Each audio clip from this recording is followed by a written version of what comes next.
DCB മീഡിയയുടെ പുതിയൊരു വീഡിയോയിലേക്ക് സ്വാഗതം. 2025-26 സാമ്പത്തിക വർഷത്തെ ആദായനികുതി റിട്ടേൺ ഫയൽ ചെയ്യുന്ന നടപടികൾ പുരോഗമിക്കുകയാണ്. നിലവിലെ ആദായനികുതിയുമായി ബന്ധപ്പെട്ട് പ്രധാന കാര്യങ്ങൾ എന്തൊക്കെയാണെന്ന് നോക്കാം. പുതിയ നികുതി വ്യവസ്ഥയാണ് ഇപ്പോൾ ഡിഫോൾട്ടായി കണക്കാക്കുന്നത്. ഇതിലെ സ്ലാബുകളും നികുതി ഒഴിവാക്കലിൻ്റെ പരിധിയും ഇനി പറയുന്ന രീതിയിലാണ്. ഒന്നാമതായി, പുതിയ നികുതി വ്യവസ്ഥ പ്രകാരം 12 ലക്ഷം രൂപ വരെ വരുമാനമുള്ളവർക്ക് ആദായ നികുതി നൽകേണ്ടതില്ല. സെക്ഷൻ 87A പ്രകാരമുള്ള റിബേറ്റ് വഴിയാണിത്. ശമ്പള വരുമാനമുള്ളവർക്ക് 75,000 രൂപയുടെ സ്റ്റാൻഡേർഡ് ഡിഡക്ഷൻ കൂടി ലഭിക്കുന്നതിനാൽ മൊത്തം 12,70,500 രൂപ വരെ വരുമാനമുള്ള ശമ്പളക്കാർക്ക് നികുതി 0 പുതിയ സ്ലാബുകൾ ഇങ്ങനെയാണ്. 4 ലക്ഷം രൂപ വരെ നികുതിയില്ല. 4 ലക്ഷം മുതൽ 8 ലക്ഷം രൂപ വരെ 5%, 8 ലക്ഷം മുതൽ 12 ലക്ഷം രൂപ വരെ 10%മാണ് നികുതി. 12 ലക്ഷം മുതൽ 16 ലക്ഷം രൂപ വരെ 15%, 16 ലക്ഷം മുതൽ 20 ലക്ഷം രൂപ വരെ 20%, 20 ലക്ഷം മുതൽ 24 ലക്ഷം രൂപ വരെ 25%, 24 ലക്ഷത്തിന് മുകളിലാണെങ്കിൽ 30%. നിങ്ങൾക്ക് വേണമെങ്കിൽ പഴയ നികുതി വ്യവസ്ഥ തിരഞ്ഞെടുക്കാവുന്നതുമാണ്. ഇതിൽ അടിസ്ഥാന വരുമാന പരിധി 2.5 ലക്ഷം രൂപയാണ്. അടിസ്ഥാന ഇളവെന്ന് പറയുന്നത് 2.5 ലക്ഷം രൂപ വരെ നികുതിയില്ല. പഴയ വ്യവസ്ഥയിൽ പഴയ രീതിയിലുള്ള നിക്ഷേപങ്ങൾക്കും മറ്റിളവുകൾക്കും അർഹതയുണ്ട്.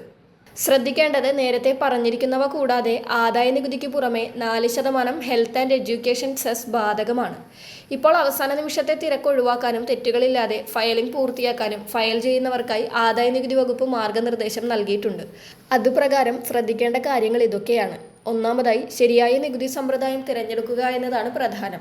പഴയതോ പുതിയതോ ആയ നികുതി വ്യവസ്ഥകളിൽ ഏതാണ് കൂടുതൽ ലാഭകരമെന്ന് താരതമ്യം ചെയ്ത് മാത്രം തിരഞ്ഞെടുക്കുക.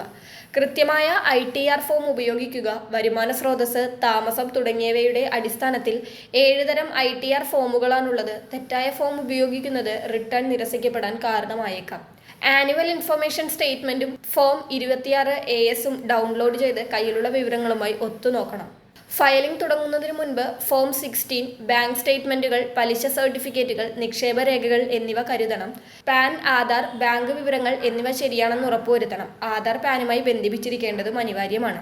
ലഭ്യമായ നികുതി ഇളവുകൾ തെറ്റില്ലാതെ രേഖപ്പെടുത്തണം. തെറ്റായ റിപ്പോർട്ടിംഗ് അധിക നികുതി അടക്കാൻ കാരണമായേക്കും. ഉയർന്ന റീഫണ്ട് ലഭിക്കുന്നതിനായി വരുമാനം മറച്ചുവെക്കുന്നതോ തെറ്റായ ഇളവുകൾ കാട്ടുന്നതോ നിയമവിരുദ്ധമാണ്.